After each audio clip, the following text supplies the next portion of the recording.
Souvenez-vous, la semaine dernière, dans la libre antenne, nous devions bien avoir comme invité Marina Dalmas, qui malheureusement était dans le TGV la semaine dernière. On vous en a parlé déjà en début d'émission. Eh bien oui, c'est cette semaine. Elle est là avec nous. Elle est juste là, prête à partir. Juste un petit bouton à pousser et elle est avec nous sur l'antenne.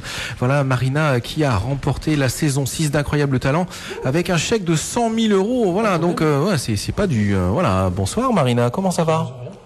Ça va très bien et vous ? Très bien, je te remercie beaucoup. Dis-moi Marina, tu es née en 98, donc tu as 13 ans, et donc tu as toujours été une accro à la musique ?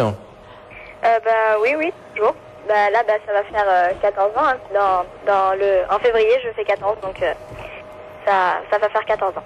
Voilà, écoute, donc tu as toujours été branchée musique, et donc une félicitation déjà Marina, tu remportes la saison 6 d'Incroyable Talent avec un chèque de 100 000 euros. Tu vas chanter en première partie du spectacle d'Adam et Ève.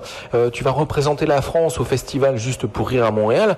Est-ce qu'on peut rêver d'un Noël plus merveilleux que celui-là pour une jeune fille de 13 ans comme toi ? Franchement, non, pas du tout. Non ? Voilà. Non, tu rêves pas mieux. Alors dis-moi, comment ça s'est passé là-bas ? Comment t'es arrivé au casting ? Qu'est-ce qui t'a poussé à aller faire ce casting d'Incroyable Talent ? C'était une amie à moi qui m'a poussé à m'inscrire. Et voilà. Puisque je pensais que je t'aurais pas prise, je me suis inscrite, je m'en foutais un peu en fait. D'accord, et donc tu es allé un petit peu comme ça, les mains dans les poches, quoi. Voilà, j'en avais strictement rien à faire. Hein, et puis, oh, miracle, tu as été retenue. Et donc, une fois prise aux auditions, tu pensais vraiment pouvoir être la grande gagnante de l'émission, ou tu continuais un petit peu dans ton esprit, j'y vais, mais j'y vais un peu comme ça ? Oui, franchement, depuis la demi-finale, je l'ai un petit peu plus pris au sérieux. Mais j'ai jamais pensé que j'allais gagner, donc j'y allais quand même avec ma simplicité et tranquille, en fait. Voilà, et donc justement en demi-finale, tu as pas eu trop le trac comme ça de chanter pour la première fois en direct à la télé devant des millions de téléspectateurs ? Non du tout, parce que moi j'adore les directs, on n'a pas à attendre des mois pour que ça passe. Oui, déjà c'est... voilà, tout simplement je préfère, et de toute façon j'ai pas l'impression d'être en direct, alors je m'en fous un peu. Lorsque le lendemain ou le surlendemain, après cette demi-finale, tu t'es retrouvé donc au collège avec tes profs et tes copains de classe, comment ça s'est passé ? En fait, je vous avoue que depuis, j'ai pas du tout eu le temps parce qu'il a fallu que je fasse des va-et-vient sur Paris. Donc depuis, j'ai pas eu le temps, mais sinon, pour ce qui est des réseaux sociaux et tout, les réactions sont globalement positives. Bah oui, ça évidemment. Alors, en finale, tu as ressenti quoi au moment du verdict et de la victoire ? Ça t'a fait quoi ? Tu t'es dit yes, c'est bon, c'est fait, j'ai gagné, ou tu t'es prouvé quelque chose à toi-même, ou c'était un challenge, ou t'étais toujours dans cette optique, voilà, j'y vais comme ça, quoi. En fait, c'est beaucoup de choses.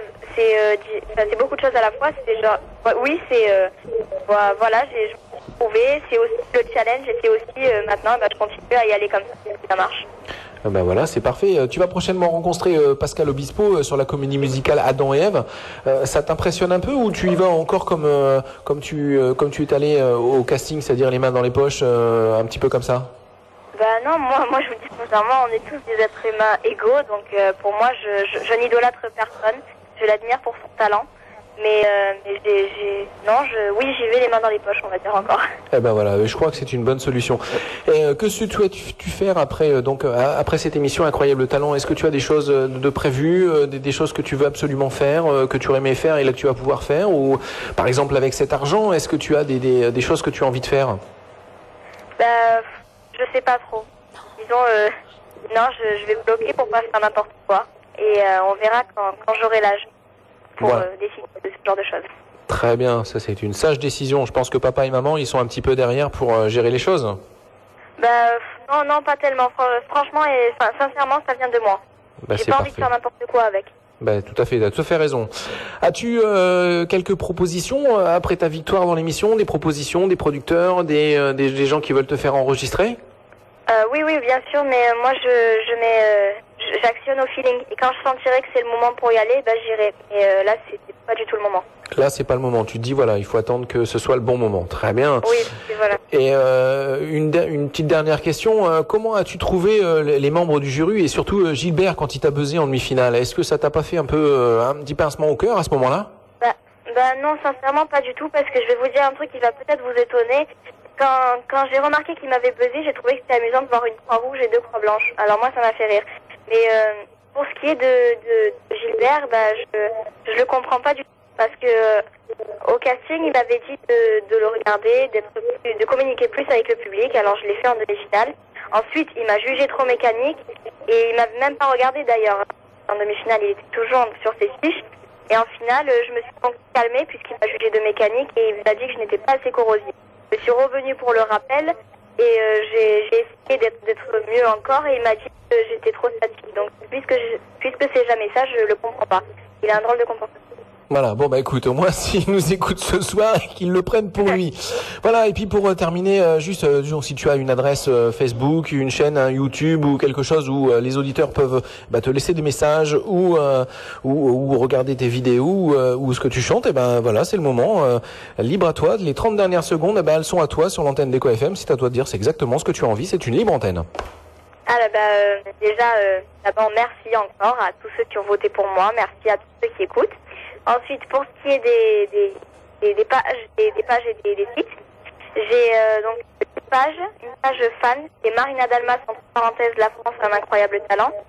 J'ai un compte personnel qui s'appelle Marina Dalmas, entre parenthèses, Saldana. Je voudrais le préciser parce que les gens m'ont pris pour quelqu'un qui se fait passer pour moi. Et j'ai donc une chaîne YouTube, c'est Shana 1390. Voilà, merci beaucoup. On n'a pas une liaison qui est très très bonne, Marina. On te souhaite évidemment de continuer dans cette direction, la bonne évidemment. Et puis on te souhaite évidemment de continuer dans ta passion qui est donc la musique et le chant. Et on espère de te retrouver bientôt dans les bacs. Et puis à la télé, pourquoi pas, d'accord ? Ah bah oui, y a pas de problème. Merci beaucoup Marina de cette interview pour Eco FM. On te souhaite une bonne soirée. Merci à vous. Merci Marina, au revoir. Au revoir. Voilà, donc c'était Marina Dalmas qui a remporté la semaine dernière à la télévision la finale d'un incroyable talent. Et puis avec un petit chèque de 100 000 € quand même. Hein. Voilà, attends, ça le fait. Hein. Attends, je te mets du son. Hein. Oui, c'est mieux. Elle est très mature quand même dans ses propos, Marina. Absolument, très très mature. Quand on lui parle d'argent. Ah oui, c'est clair. Hein. C'est cadenassé. C'est bon. C'est bon. Jusqu'à ses 18 ans, c'est bon, on n'y touche pas.